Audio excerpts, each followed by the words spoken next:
have to completely agree. I mean, back in the towards the beginning of the season, he was a little cocky, I have to say, just in terms of his play style. Like, you saw him going for plays that he probably shouldn't have, that, you know, ended up with a death that maybe EG didn't need. But it seems more humble now. He's more reserved, like, especially on a casting when you need to know that line to cross and when not to cross it, in terms of going in, trying to kill someone and pulling away. And he's been able to balance that.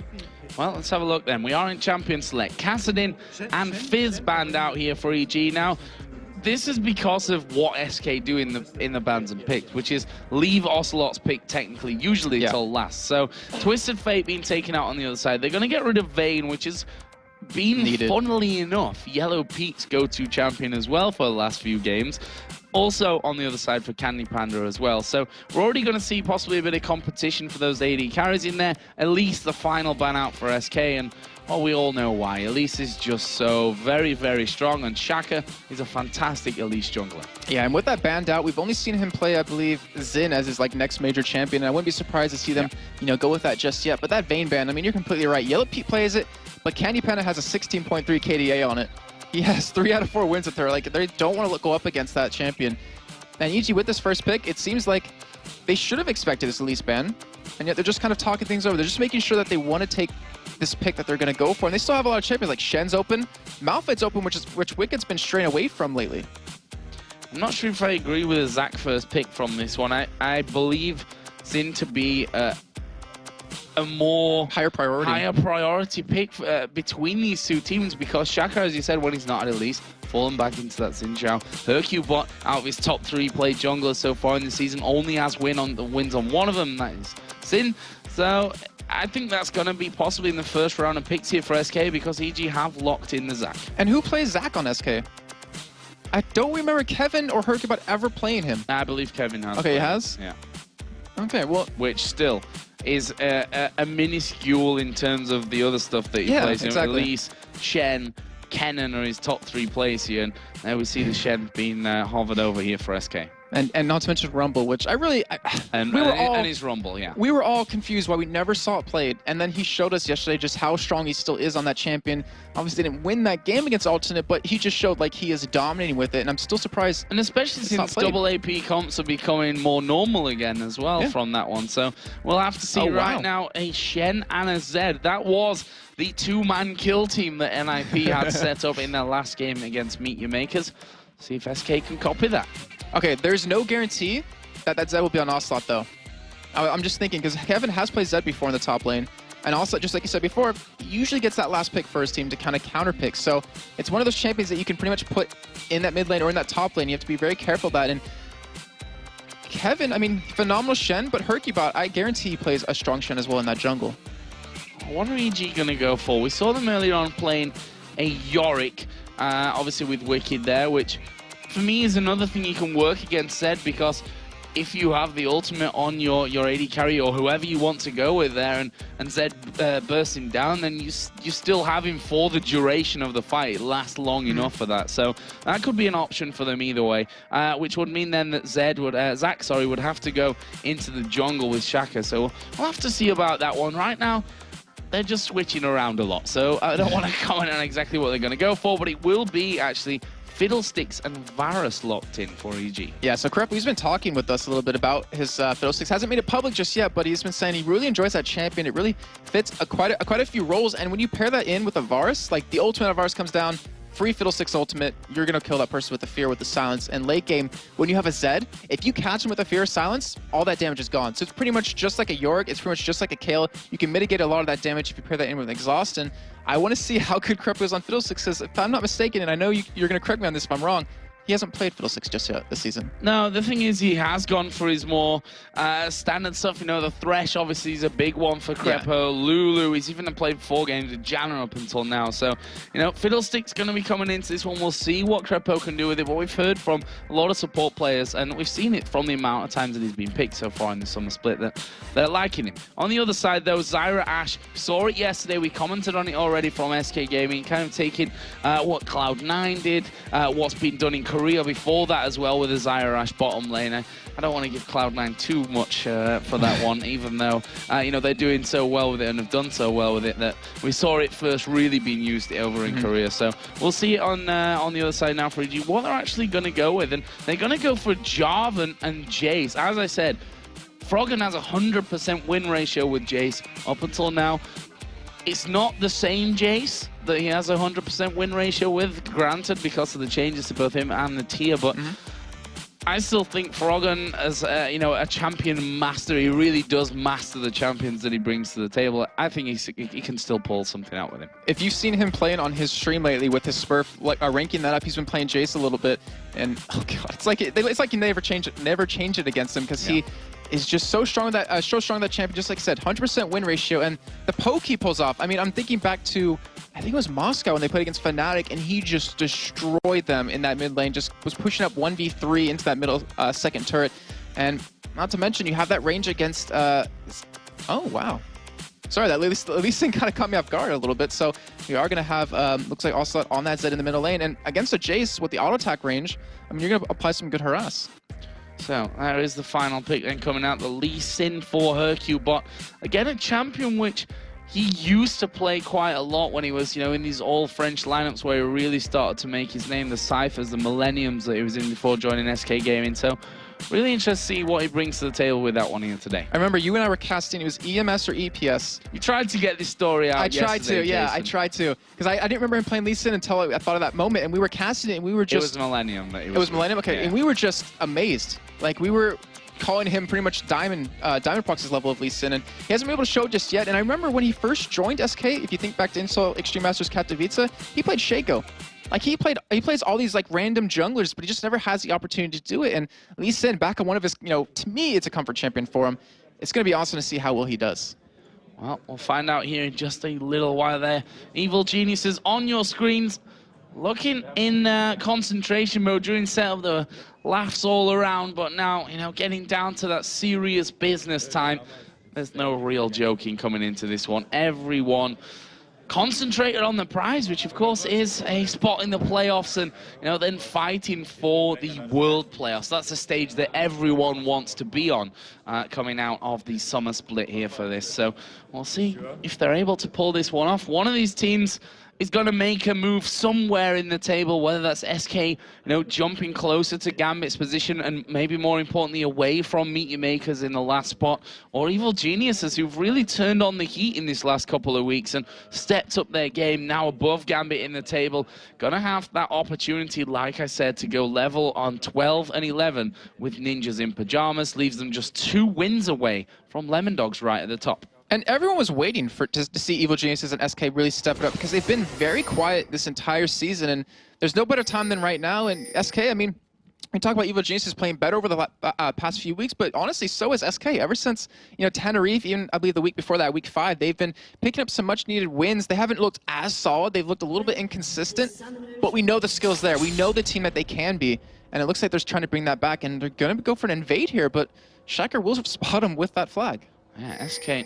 no worries here. They are charging on forward over towards the blue buff of EG and putting a ward down there, Nif, just by the curved side bush as he goes through. One over on the bush by the blue buff as well, and SK will make a swift retreat. Over the other side, Crepo has already gone on a warding mission as well, and he'll be trying to get vision on that side of the map for his team.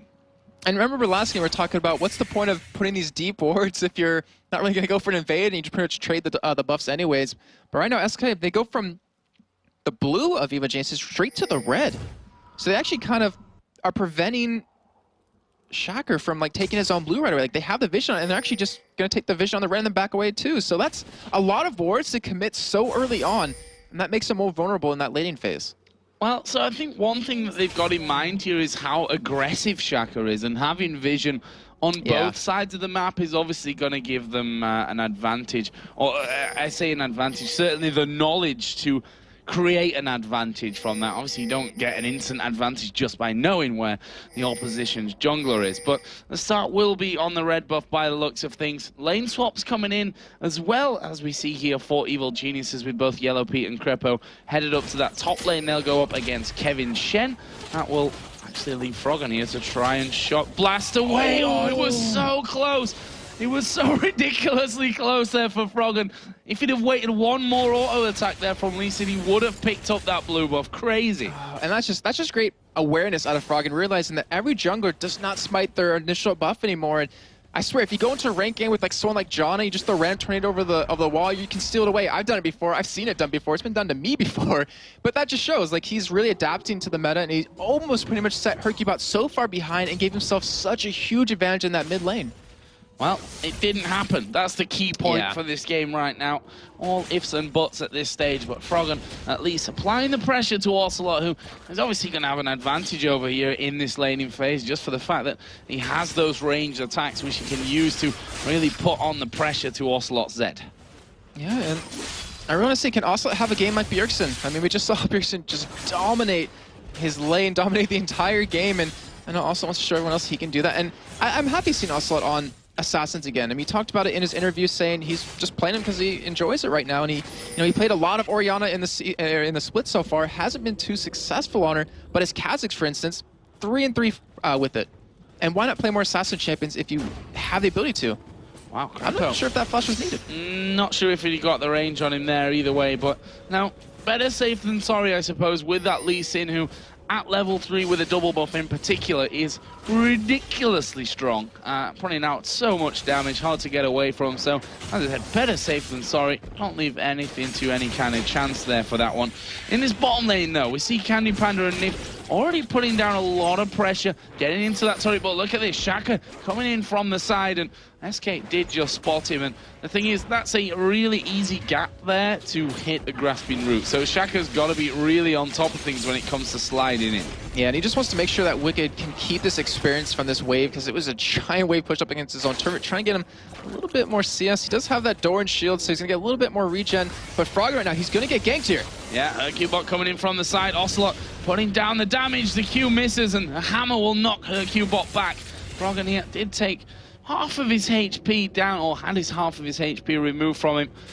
That won't bother him too much. He's started off with the Doran's Blade. Doran's Shield start, of course, for Ocelot, as you'd probably expect, as Froggen is going to get ganked here once again, but Shaka's around, and that stops Hercubot going in. His Q actually hit Shaka as he came out of the brush. Yeah, there's one thing we haven't touched on too much over these weeks with Shaka coming into the team. We'd always talked about NIP with Maluno and Extinct, how they played together in Curse of You, they have a lot of synergy, they know exactly how each other play. But we haven't talked much about Froggen and how he's been duo queuing with Shaka so much, like even before he joined the team, and they have a lot of synergy, and you see right there where Shaka's trying to make a play happen for Froggen in that middle lane. Unfortunately, not too successful, but it does at least give him his presence. So let's have a look then here in his top lane, because Kevin has just got taunted up. Can they get in there? Hercubot, you see the damage on towards Crepo. Exhaust put down, but the flash comes in from Hercubot. That's going to be first blood here coming out for Hercubot. A much needed and a very welcome pickup for SK. Meanwhile, Wicked in the bottom lane. Is this Ignite going to be enough to pop the passive? So no, tiny. Not quite. Not quite enough damage there. Nif risking it with the turret hits. And, well, Wicked has stayed alive, and he's going to risk it for a biscuit in this bottom lane and stay up there, or down there. He's so tiny right now. But yeah, I mean, if he gets hit by one volley, that is his passive going. And right now, Shaka is coming on the side, and with SK seeing him stick around, like, they have to know something's up, but are they going to push? Are they going to try to go for this dive here? Well, there is the volley coming in, and there he is getting hit by the plants at the back turret. Going to fix those ones off, as Candy Panda, I'm sure, itching to fire those shots off onto him. But Shaka has actually taken a lot of damage as he's come down to help from this one as well. Wicked needs to get away. He's going to get held in position by those grasping roots, but with that siege minion wave coming through, they're probably safe to actually escape from this if they should want to. Wicked has only just pressed his recall again, which is going to mean a volley and a combo of abilities can come out of Nif as well. And right now, I mean, they have no vision. Well, they do finally have vision on where Hercubot is on that Lee Sin, and they're sticking around like they want to keep this experience. They don't want to give this up, but that turret is already so low. Yeah, there's more plants coming out, not quite in range, and Wicked, he's still there. Finally, he's going to get that recall going through. Meanwhile, in the top lane, Kevin also taking a lot of damage from Yellow Pete and Crepo. The turret is similarly low to that one on the bottom. And we do see Froggen backing away. He has a nice CS lead in that middle, 52-36, builds that tier right away, so he's going for a crazy amount of harass, but that is the first turn of the game going over to SK, and EG respawn with one in kind, so we might see AD carry supports just swap lanes entirely, and not really, and pretty much stop from going up against each other. Well, it could end up with everything very even, because we're going to be seeing Zach going into this top lane. But actually, Shen's going up there as well, so it's going to actually normalize things somewhat. So we'll have the duos down in the bottom lane with Zach versus Shen up on the top side. SK here is making sure that that blue buff going to be safe. Don't want a repeat of Froggen's very near miss last time. Yeah, that would... I mean, I really wonder how different the game would be, because something like that early on can snowball a game just like Bjergsen had in the last one with NIP. But he's not going to do that, and instead he's going to be able to pick up his own blue buff here very shortly. And I was just looking at some stats real quick, and Evil Geniuses, they're the fastest dragon-taking team in EU, including the summer split, like combined summer and spring, at 10 minutes and 1 second. And right now, with this swap happening, with Shaka coming down, they might try to go for a dragon. I think pull off a kill, but Hercubot's here to stop it. Yeah, Hercubot's right in there. Candy Panda's gone superbly low. There's a flash away. Well, you can't flash the second time. Cataclysm helping get the kill. Shaka picked that one up for himself, and despite the presence of Hercubot, SK not able to hold on with the power of that Jarvan. And that's the downside of playing Ashe. You don't have that escape mechanism on any ability. I mean, you have Hawkshot, which... Just technically, if you want to go at it like that, is an escape mechanism because you get the vision, but that is a downside. That's a prevention. Yeah, exactly. Yeah, but she has the major upside of that arrow, that best initiate spell in the game, and we're gonna see how well he's gonna use it as this game progresses. Well, yesterday he certainly was on form when it came to landing those crystalline arrows. Right now, Wicked was just having a look to see where Kevin had actually gone on this top side of the map. EG are trying to put the pressure onto that bottom turret, which, you know, duo lanes probably shouldn't see one of them going down without the interference, the backup of one of the junglers. But right now, though, Yopi, he does have a BF sword, so he has a lot of AD over Candy Panda. Doesn't have that guaranteed crit every so often, but both AD carry swords, yeah. I mean, you really wouldn't expect the turret or a turret to go down again in that bottom lane after they already lost the bottom one for Evil Geniuses. And I'm waiting for Shaka. Like, we talked about him being an aggressive jungler. To me, he hasn't been that aggressive this game. But then again, he hasn't really had the opportunity to be that aggressive. Yeah, that's one thing you gotta always think about is where is Shaka's biggest opportunity from this one? Is it on the Shen, who's playing more careful here because of the fact that the tower's down? Is it on the bottom lane that's got the multitude of slows out of Ashe, the roots coming out of Zyra, even Stranglethorns and the arrow even you can use to stop that coming in there. Zed, who's slippery himself. So I think it's hard for Shaka to actually single out a champion right now that he can guaranteed a kill with. Well, SK looks like they're actually going to go for the first dragon. They do have a pink ward. It is going to be spotted by Shaka, though, and it's going to be a very ballsy play by them. This guy should be a very big play if they do take this dragon. A nice amount of gold, but EG, they're coming in from the sides. They want to stop this from happening, and when there's a Fiddlesticks who's level 5, he doesn't have the opportunity to ult into that wave just yet. If he is level 6, that threat will keep SK away from that dragon. Yeah, and that's why they started to go back down there, try and get up to level 6 from this one, but everything that he's got, even without that ultimate, could be enough for Shaka here. Going to get engaged on the arrow. Completely whiffed there coming out, and Shaka manages to slide over the wall. Froggen going to be his protection going up towards the top, but he's got to dodge the Q. Not able to dodge the Q, and Hercubot's going to pick up the kill. Puts SK back in the lead. And Hercubot showing that he can play that Lee says. Wicked gets very low in the top lane. Yeah, very low, but not going to get his passive pop there again. And almost coming in range for the Vorpal Blade, which I think would have probably finished him off. Either way, that kill onto Shaka takes the smite out of the game and takes the probable likelihood of a steal on Dragon to 0. It's going to go to SK. Yeah, it's a great job by them. Great job by Hercubot, too, to pick up that champion, which is on his back burner for such a long time, and to pretty much play it with style. He has all the kills for his team right now. He's pretty far ahead, and already has the Spirit of the Ancient Golem dub, but now Froggen coming for a gank on a Kevin. Yep, and you see the damage already with that Shock Blast. Here comes the hammer. Wicked not at all worried from this one. He knows he's got that passive available. Will get procced, actually. Froggen couldn't quite finish off Kevin before that happened, but Wicked, you don't lose anything for having that passive proc. You just got to play a little bit more careful. And importantly, it didn't actually use his flash, by the way, there, Wicked, so rather the passive go down. I think the passive is on a longer or a shorter cooldown. Yeah, it is on a shorter cooldown, if I'm not mistaken. But right now, like Froggen, more importantly, he got a kill. Like, he's already winning CS in his lane. He's already made Sauce has been able to pick a thing up, but Krepo goaded on Nim. Oh, this is bad news, but Krepo actually underneath the turret. It's going to be enough damage, though. And really, EG managing to combine perfectly.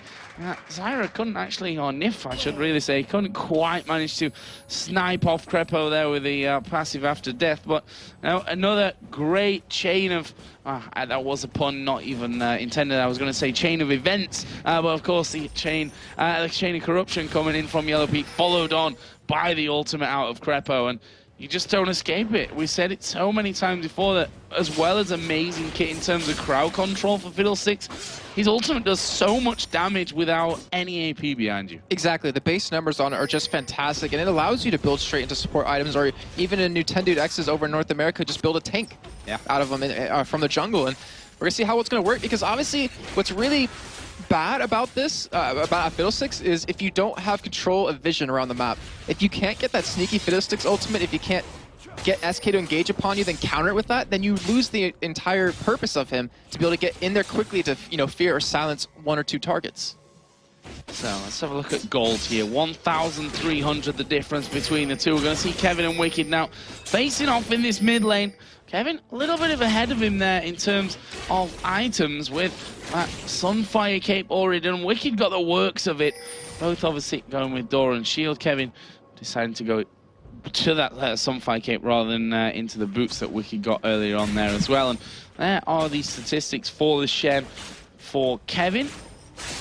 Picking it up here for his 4th time running, so obviously big favour of that one. And well, it's a Shen at the end of the day. Who's not? Well, who's not a fan of having it in the team, I'll put it that way, because there's a couple of top laners who don't like to actually play the Shen. I'm not going to say any names, but they're French. So we do have Ocelot, though, farming up these double golems. He's trying to keep up with Frog, and like Zed, I mean, you're such a strong champion overall, and farm really helps you out quite a bit, but what gives you such a big advantage is getting kills early on. Like, if you can make that happen, it puts you so much ahead of the other person. And right now he's level 11, so he's keeping up with Frog in terms of that. But right now, EG, they're going for a 4-man push on this turret, and Kevin's the one to defend it, so they should be able to get that for free. Hercubot actually coming in from this one, and I was wondering if EG were thinking of maybe jumping on top of Kevin there, because he went down really quickly for what they had going in on top of him. In the end, though, deciding against that. And look at EG, already started to ward deep after taking down that top outer turret. Ocelot's just trying to get as much farm as he can from his top side. And EG going to be setting up a bit of a trap here, and may challenge for the red as well. And what's really weird, actually, we'll wait a second, as he's going to go in for the steal here. He does have Smite. Oh, and there we go. Use the Shock Blast with the Smite there. Brilliantly done, Shaka and Froggen, and that just shows you the synergy between the two. Communication already down. They've played so much solo queue together, as he said before, even Shaka came into the EG team itself, and that's the kind of thing you can do if you know how you're playing with your teammates. Yeah, exactly, and one great thing about them taking that top tier 1 turret is the fact that they can contest the red buffs like that, because if you look at SK's lineup, a red buff to them is worth way more than a blue buff, and by taking that away constantly, which they should be able to do since they have the timer on it now, you're really hurt them. You're going to hurt Ocelot quite a bit, who kind of maybe will need it, but Kenny Panda, he obviously could use the extra damage too. Yeah, those energy champions, which do still benefit obviously from the blue buff itself, but the red buff, as you said, is going to be more crucial, as we are going to see the arrow coming out here onto Wicked. He's going to use Let's Bounce, but he gets pretty much locked up. Stranglethorn's not able to hold him in place, and he lost about half of his health from that, which honestly, for those ultimates, is not really what you're looking for. Well, the thing is, he would have died, but he did something amazing. He flashed ahead of Hercubot. Like, he realized what Hercubot was trying to do, trying to kick him back into his team, and he flashed over, and Hercubot was just a little bit too late, or Wicked was just a little bit too quick, and that honestly prevented his death. And he lost a lot of cooldowns, but at this stage of the game, I mean, just staying alive is the big thing, especially when dragons come up in a minute. Yeah, 1 minute for that one as a blast comes through. Froggen, who is ahead of Ocelot in the farm, got brutalized in there, got that man immune as well, which obviously is going to be stacking up a little bit easier than just having that tier in there singly. And he's just going to stay in this mid lane, because he's such a champion that you can't leave alone in that mid lane, because he can push those minion waves out so quick and then do a lot of damage to your turret very fast. Yeah, he can. With that W in his ranged form, right now EG, they're setting up for a kill on a Kevin here. If they get this, they have a free dragon right after it. Kevin's got to be a little careful. He's very tanky, but it's all about that Sunfire Cape when you have Krepo doing so much, and you have the CC, but here comes Froggen from the side. Here we go. They're going to go for it. Where is the Chain of Corruption? Actually, Kevin trying to get away. Chain of Corruption is going to land. Kevin is going to burst through that one, but is he going to get away from all the damage? Krepo has to flash out in the end. And EG pick up another one with that exact combo that we were talking about earlier. There's the Hulk shot coming down. Arrow's going to come off cooldown in a sec. Krepo needs to be shielded from it in the end. Candypanda decided not going to be worth it. Yeah, and that dive, I mean, it worked out well because they got the kill, but it could have gone a little bit cleaner because they might have been able to pick up an objective right after that. But either way, a kill is a kill at this point. You're up 4-2 as Evil Geniuses. You're down gold right now, but at this stage in the game, that's not that much. And right now, as long as you're holding Ocelot back a little bit, who he's actually been free farming quite a bit, so he has that potential to become very deadly very quickly if you don't keep him in check like you need to do. And EG, I mean, they tried 1 or 2 ganks on a middle, but actually no, they didn't even gank him. Yeah, they tried 1 gank middle, but that was it. And right now, you're seeing Froggen just tear through that turret with Yellow Pete. Yeah, Hercubot actually going to kick Froggen back here. Shen going to come down with Stan United. There's a taunt under the turret to get that turret damage as well. Froggen trying to speed away, but the rest of SK coming around the side. Froggen flashes over. He's still alive, but you have to wonder for how long here. Can he get rid of Hercubot? Of course not. One auto attack will finish off. Shaka in the meantime doing damage to mid turret. He's going to get caught out by Ocelot and Candypanda as well. Oh, wow, he's actually getting very low here. Yeah, Arrow coming in as well. The Death Mark going down and a flash over the top. He's revealed. Ocelot going to give chase to him. There is the Blade of the Ruin King trying to hold him back, but he slides away. But where you going to go? There's turrets all around you. And he's surely going to go down. No, he's trying to get those seconds to tick away from him. He's just put the shield on, which basically gave Ocelot the kill, even if he wasn't going to be next. He would have taken more. As Nif going to get caught out of Dragon as well. There's Let's Bounce and Chain of Corruption, but they're very tanky members here for SK. As Hercubot dashes through onto Yellow Pete. Barrier used. Kevin goes very low. Look at Krepo. He's at the back there doing decent damage to them as well, but in the end, they have to back off, and that will end with a 2 for 2. I mean, if you want to count Froggen going in there too, it was a 2 for 3, yeah. And then Dragon going down as well over for SK, so they picked up a nice little bit of chunk, or a nice chunk of gold off of that. And Shaka, yeah, he's like trying to kite Ocelot, but you can't really kite his Zed too well, and he's dead in the end. But that's Hercubot now, 3-0-1. We talk about kill spread quite a bit, and he has pretty much all the kills on his hands. And you look over at EG side, they have him split across the team as every member at least has 1 kill. And right now, I mean, Lee said he does fall off late game. He's pretty much only used for that initiate, or the second initiate after the Ash arrow.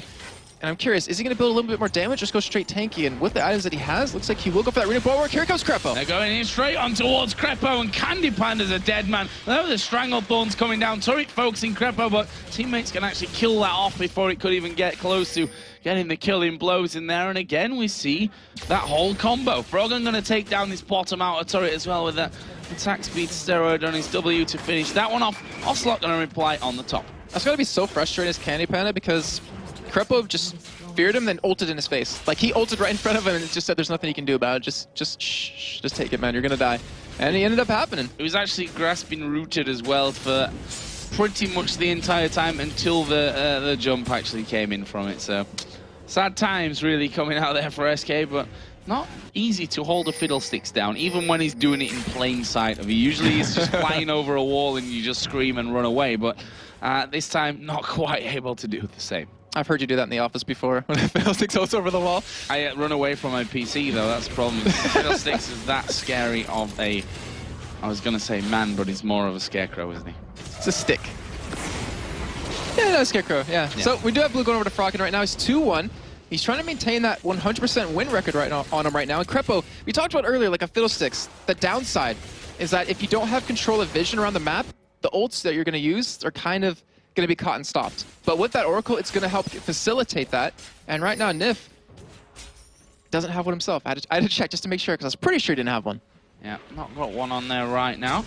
And actually, he's the one running the GP10 at this point. So because that GP10, even though he didn't get kills in lane, really got 2 assists, it actually sets him behind a little bit. But as the game goes on, as we get later on in, it's going to pretty much take over and give him a little bit more of an advantage. But it's all about who can get the early advantage right now for EG. They're trying to pretty much take it just from the beginning. And with a Fiddlesticks, I mean, I want to say you're more impactful earlier in the game because of your ultimate, unless you build a little bit more damage. But we're going to see how Krepo builds. this bottom lane now. Wicked with that Sunfire cape on. He's going to have Froggen coming in. Actually, Ocelot, he's going to go on to Froggen. Shen coming in as well. Wow. Ocelot going to flash to the back, and Froggen is so very low. Wicked dive bombs him, and Kevin gets the kill onto Froggen at the top. And that Zach just took a massive arc there, like into the sky, and then just dumped straight down. And good stuff to watch. I think that's the dunk. Like you're talking about Jarvan dunking or Master Yi dunking, Zach just dunked. That was a beast of a move. Right now, though, Shaka is 1 versus 3 here in the middle. Rest of EG coming to make sure that they don't lose that outer turret. It is 3-2 to turrets in favor of EG, with the difference being that outer middle.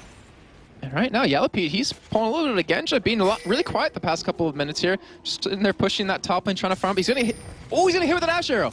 Yeah, but the problem is they're not in that immediate area to really get in onto him. Yeah, he's going to get slowed there. Coming out there, he's a chain of corruption. He's not going to spread to Candy Panda, who's going to get 1 Q onto him, and that pretty much spells death. There is the taunt coming down as well. And wow, that was really, really close. The minions actually are still having a go here. Another couple coming through. Not going to be quite enough to finish off. But that was well done by Yellow Pete, considering the fact that it was 2 versus 1.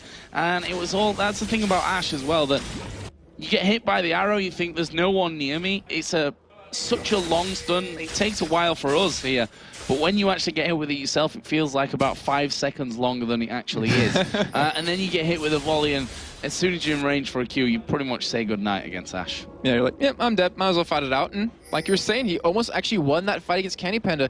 Except that Infidia's just kind of held out a little bit more than his did. And Krepo, with this Oracle, I have to say, he's cleaned out a lot of wards. He's really given them a lot of control. He's missing a couple right now because Nist's been doing a fantastic job at just replenishing them over and over. And you might look at it as this way. Look at the Philo Stone.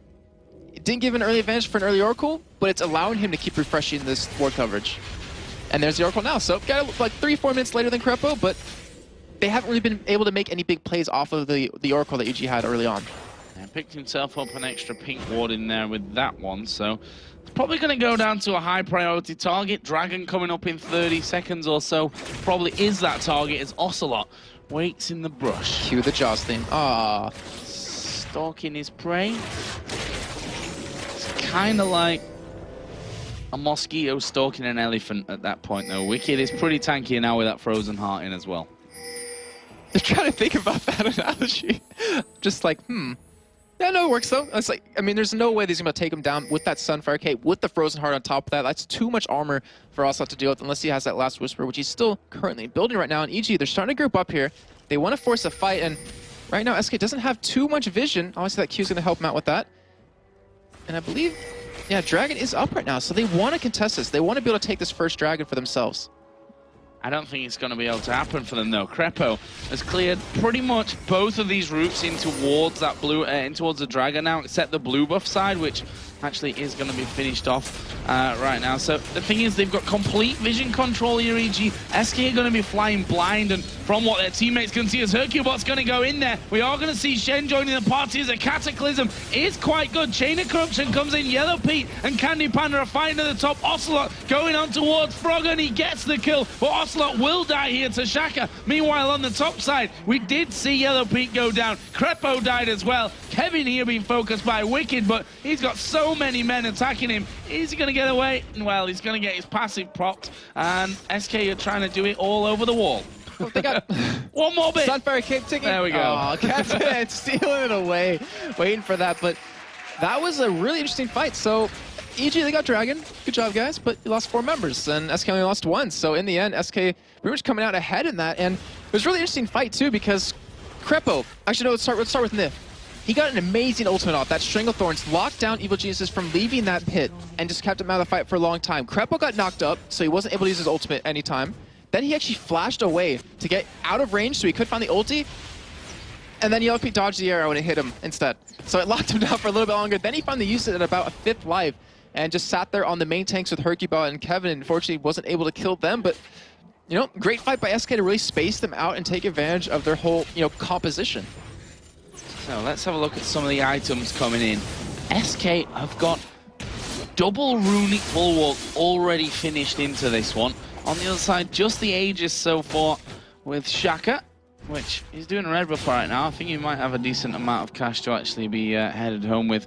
Or just 350, so that's going to take a little while anyway. So he obviously just went in there a few seconds ago and actually, yeah, he did.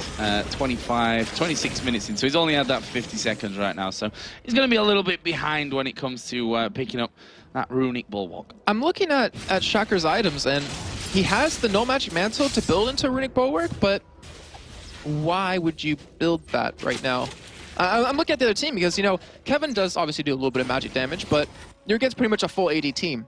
So you could probably leave it at Aegis, go for another route, build another item, then come back to the runic bulwark if you want to in the end. But obviously, I mean, he's a much better player than I am, and his story actually going from a 700 ELO player to 2300 in such a short amount of time it's pretty awesome. There's hope for us all, apparently. Although I think duo with Froggen might have helped out that, on that front as well. So Quicksilver Sash here added up for Froggen. Speaking of the devil, also got that last Whisper and the Muramana Brutalizer from earlier on. Man immune. I should probably not get too far ahead of that one. On the other side, pretty much similar there for Ocelot, as we are going to see him now becoming the focus of being stalked, as that bottom lane of EG are moving in with Wicked as well. The Zaku is now significantly bigger than earlier on when he was in trouble, but here comes Shen. Yellow Peak down to half. There's a death mark going out. Won't quite finish off though with the use of the barrier, as well as Ocelot had the chain of corruption spreading over to him. Wicked here trying to blast Ocelot down. Ocelot is going very, very low. Wicked got vision of him. Let's see if he can dunk him down one more time. No, it was so close to connecting. He's going to keep going for this one though. He's done a good job, but he has to back away because SK are actually pushing the top lane down and have taken the inner turret. And look what we're seeing. This is like an exact replica of what we saw in that last game at the NIP. It was Mimer and Bjergsen then. Now it's Kevin and Ocelot pretty much two-man grouping together and stopping Evo Genesis from making some plays happen. Now they're going to get an inhibitor turret for free, I think. Well, or at least get it really low. Shaka's trying to hold them back from this one as Hercubot just scoots out to Nif as the knockup almost connected to him halfway through from that one. Wicked now is going to finally get himself home. Already had it in that Haunting Guise, which I say already, he just literally picked up as he came back with that one. So talked about most of the items here, but not quite the AD carries right now. So let's have a look at them. Yellow Peak starting off here with Varus, got the Bloodthirst, the Zeal, and a last Whisper over on the other side, comparing that to a Negatron Cloak coming out for Candy Pandas. Wicked and Ocelot again going to go head-to-head in this one. Deathmark and a full combo gets Wicked down to half HP. I can now finally get back to Candy Panda, who's just finished off from that Negatron Cloak, of course, that Quicksilver Sash. Yeah, so Ashe is a very interesting champion. I mean, you're mostly prioritized just for your Initiate. You do a lot of damage. You have the potential to kite really well and to chase, but you don't need to build full damage right away. It's kind of like a Vayne where, you know, you build your Blade of the Rune King Fan Answer, or you just go Blade of the Rune King, then like a defensive item if you do need it. Wicked actually going to get very low here. Ocelot, he might be able to pick up the kill. Yeah, he's going to keep going the Deathmark, of course, using that last encounter between them, so decided not to go in for that one, not to carry on through that one. But yes, he's got a lot of armor as well there as well, so as well. Great English skills, Joe. So, I said thick and thin, so don't worry. No, you said thick and fast. Thick and fast. Thick and yeah, no, you said thick and thin. Yeah, right, it's thick and fast. Let's get away from this topic and onto the ward control, because that's what both teams are fighting for right now. A lot of it being doing around Baron, as there comes Wicked flying through the air again on towards Ocelot. He's out the way and says, stop split pushing already, will you, Ocelot? It's getting a little bit boring for me. Problem is, Wicked can just about push him away and hold on, but can't really stay around long enough to actually fight him, I think. Yeah, I don't think he can 1v1 him, but in the meantime, we do have a potential engage here. Yeah, this is going to be the Cataclysm going down onto 2. EG need to catch up with this one as Hercubot and Kevin coming in from the side of this one. Froggen is going to finish off Nif, but can the rest of the team do this? Candy Panda comes in. Crepo's low. Shaka's trying to get away, but he's perma-slowed from Candy Panda. He's going to be able to slide over the wall. Q, not needed. He's going to flash here, Hercubot, for this one. There is the Q connecting, and it's really hard to get away from Elysian. He's going to stick to you, and there is Ocelot coming up from the bottom lane. Candy Panda has killed Froggen. Shaka's going down. Hercubot gets that one. He's now dominating at 6-0-5. Good guy Shaka runs long enough and stays alive long enough to give everyone an assist on SKC right there as Ocelot came in, but Great play of SK right there. Even though they got separated and engaged upon by Shaker, all they lost was Nif. All they lost was that support, and they're going to get a Baron off this. They got 4 kills because Wicked was bot lane as also just started roaming around really quickly. And SK, I mean, you got to give them credit. This is a much-needed victory for them, and they're playing like they want it. Wicked did start to come up there as though he was going to be the hero that elastic slingshot drive-bys. Well, he has obviously got no smite, so can't really do that on his way through either. So would have been a lot less impressive than I somehow had imagined in my head. And well, he got hook-shotted out and then decided to move away. So a great pickup here for SK Gaming. That will put them 8,000 gold in the lead from this one. And really, you got to give Asa a lot of credit. Like, the pressure he's applying with this Zed, with this Assassin, is kind of unlike anything he's done before. Well, not before, but what I'm trying to say is like, he hasn't been as effective in other games as he's been with these Assassins. And he's really proven that with this split pushing with this Zed, like, he's really strong player. Like, I don't know, it's been kind of questioned a lot lately, but he's proven it to everyone that he can start playing Assassins a lot, and I wouldn't be surprised to see him continue that. Well, luckily for him, Bjergsen made a tutorial video of how to play Zed again their earlier game against Meet You Maker, so I'm sure you watched that one for a few tips as well. As we are going to see EG now going in on towards Kevin. Hercubot is going to be coming around the side from this one, but Shaka is as well as Crepo jumps out of the shadows, manages to get a kill there as Wicked going to get kicked back into the rest of SK. There's the Strangled Thorns, which knocks 2 of them up into the air. Wicked going so low, but he's so incredibly tanky that they can actually get him away. There's the arrow coming through, will actually slow everyone thanks to the splash from it, and the fight for blue buff is on.